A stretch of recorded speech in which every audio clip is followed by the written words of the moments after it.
के प्रेमी हैं, उन्हें मिंगसर मास के कृष्ण पक्ष की अष्टमी को भैरव रूप में से अवतार लिया था। कृष्ण पक्ष मिंगसर को महीनों, कृष्ण पक्ष और अष्टमी 8।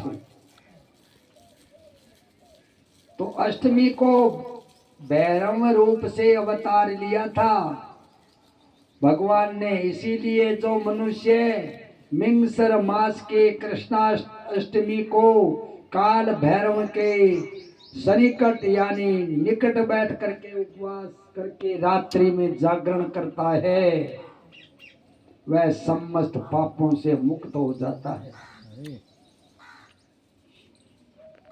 जो मनुष्य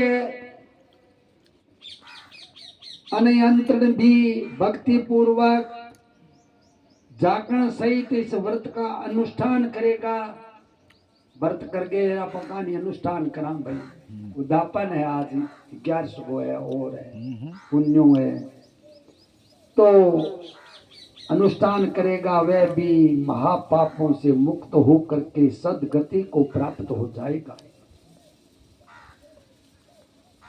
प्राणियों के एक जन्म नहीं, लाखों जन्मों में किए हुए जो पाप वे सब के सब काल भैरव के दर्शन से निर्मल हो जाते हैं।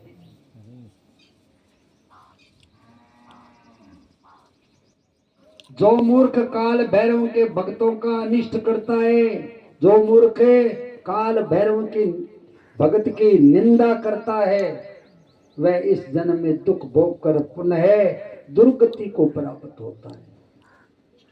जो अपन काशी जवान में पहला बहुत काल भैरव दर्शन करा, काशी शिव जी का दर्शन हुआ। काशी में काल भैरव बहुत है, मंदिर बहुत है।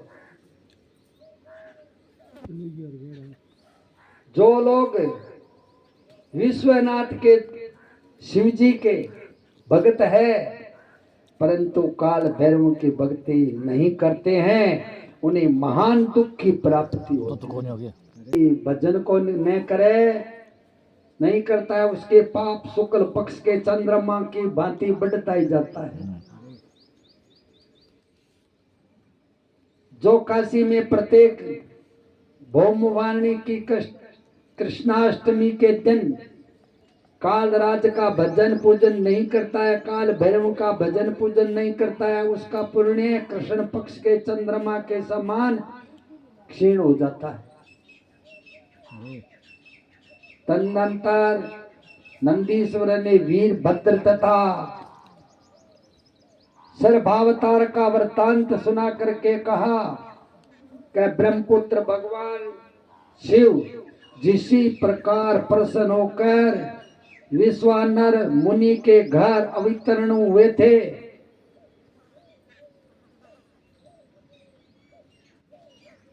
शशि मौली के ऊपर चरिता को तुम प्रेम पूर्वक स्मरण करो। उस समय वे तेज की निधि अग्नि रूप सर्वात्मा परम प्रभु शिव अगिन लोक के अधिपति रूप से ग्रहपति नाम से अवतरण हुए थे। पुरानी बात है, नर्मदा के रमणीय तट पर नरपुर नामक एक नगर था। उसी नगर में विश्वानर नाम के एक मुनि निवास करते थे। उनका जन्म सांडिल्य गोत्र में हुआ था। वे परम पावन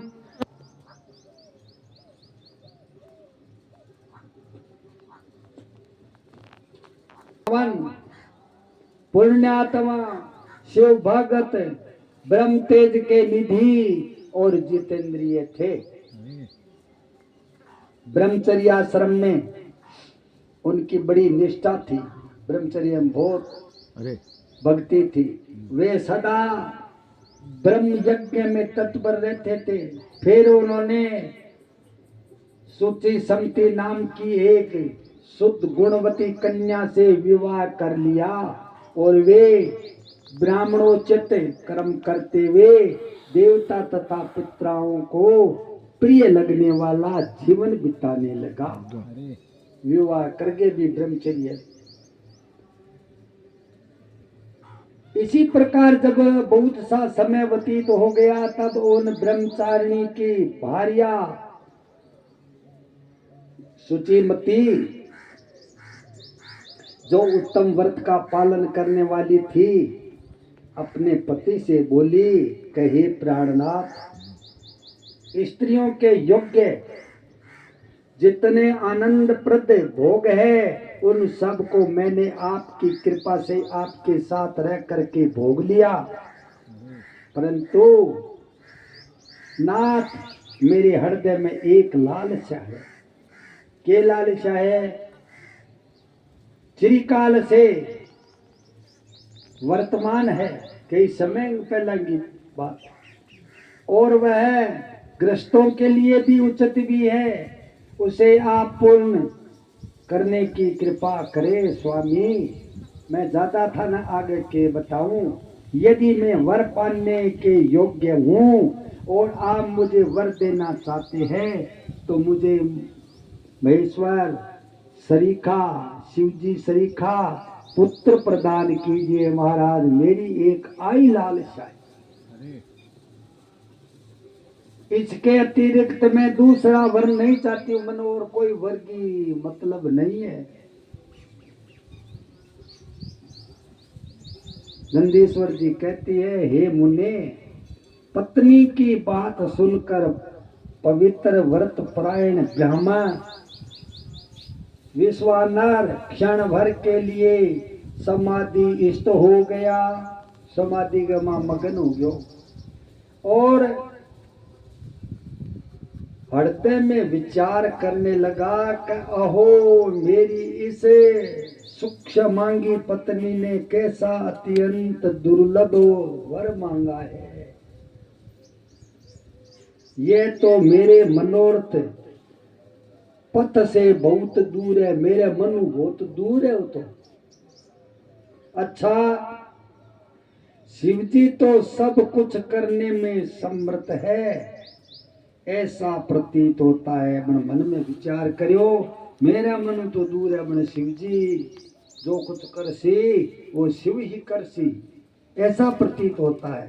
मानो उन शंभु ने ही इसके मुख में बैठ करके वाणी रूप से ऐसी बात कही है। शिवजी विराजमान हुआ इन हृदय गमा, फिर मुख पर बैठे जना वाणी मुख वाणी निकली है।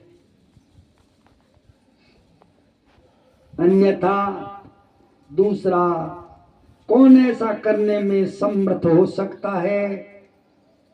तदंतर वे एक पत्नी व्रती मुनि विश्वानर पत्नी को आश्वासन देकर वाराणसी गए। वाराणसी मतलब है काशी में गए और घोर तप के द्वारा काशी में जाके घोर तपस्या करने लग गए।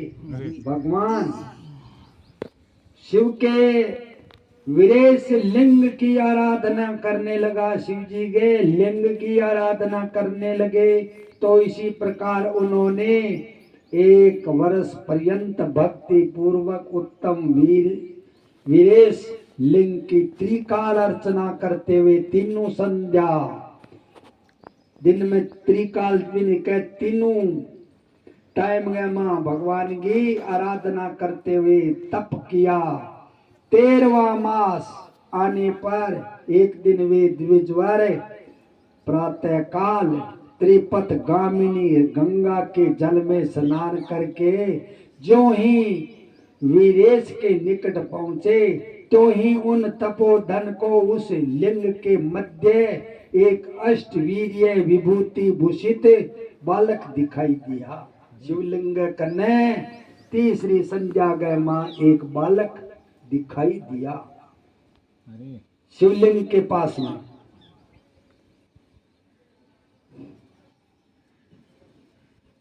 तो उस नगन शिशु के, नगन बालक नग्न शिशु के नेत्र कानों तक फैला हुआ था।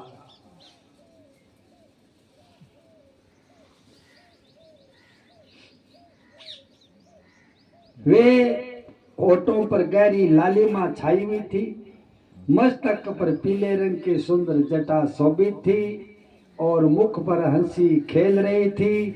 वह शेषों व चिते अलंकार चिता भस्म धारण किए हुए तथा अपनी लीला से हंसता हुआ श्रुति सुतों का पाठ कर रहा था।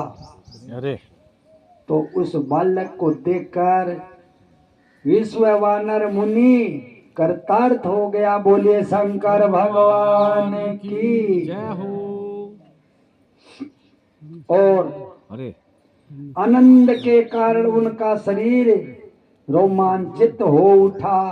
आनंद हो गयो, शरीर पुलकित हो गयो, बार बार नमस्कार करने लगा और यों उनका हृदय गार फूट पड़ा, हृदय में आनंद छा गयो।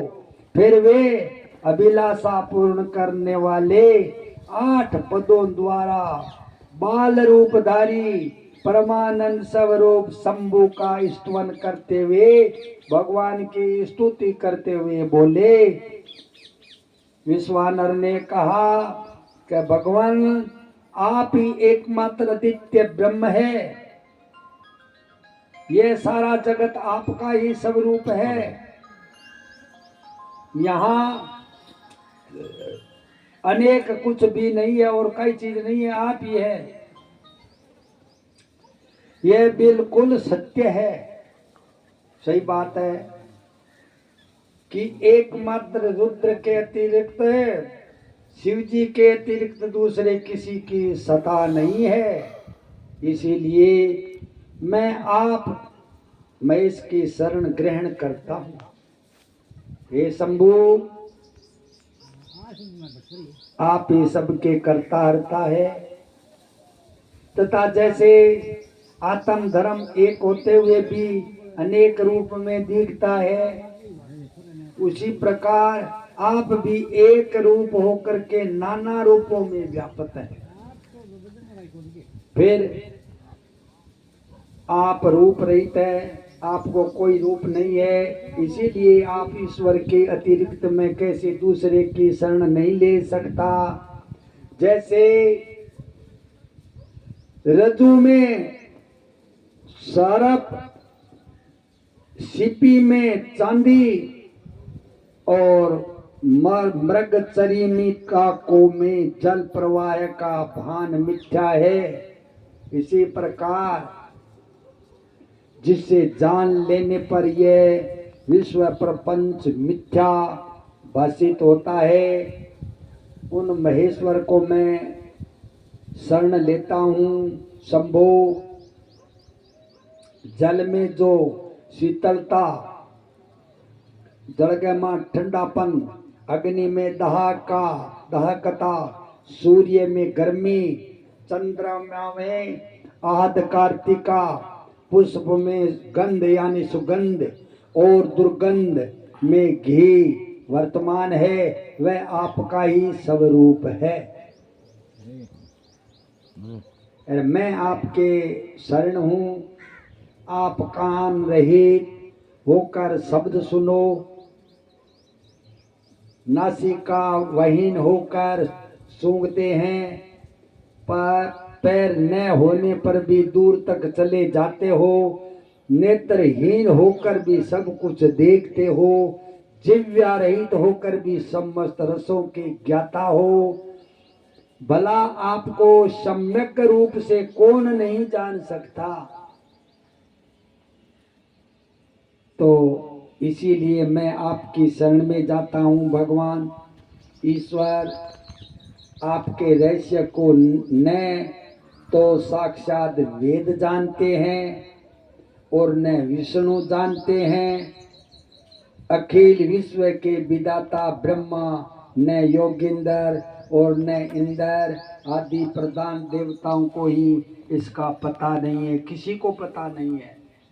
भगवान आपकी माया ने कोई पहचान को सके, अरे परंतु आपका भगत उसे जान लेता है, भगत जान लेता है। अतः मैं आपकी शरण ग्रहण करता हूं ईश्वर। न तो आपका कोई गोत्र है, न जन्म है, न नाम है, न रूप है, न शील है और न देश है। हम कई चीज आपकी कार्य। ऐसा होने पर भी आप त्रिलोकी के अधीश्वर है, ऐसा होते हुए भी आप त्रिलोकी के अधीश्वर, आप त्रिलोकी के पति है। और त्रिलोकी कहने का मतलब है आप ही त्रिलोकी के स्वामी है। तथा संपूर्ण कामनाओं को पूर्ण करने वाले आप ही है। इसीलिए मैं आपका भजन करता हूँ। सम्रारे, हे प्रभु, आप सर्व स्वरूप है। ये विश्व प्रपंच आपसे आपका भजन करता है। आप सब रूप है। ये सारा विश्व प्रपंच आपसे ही प्रकट हुआ है। वो संसार है सारो आपसे ही प्रकट हुआ है।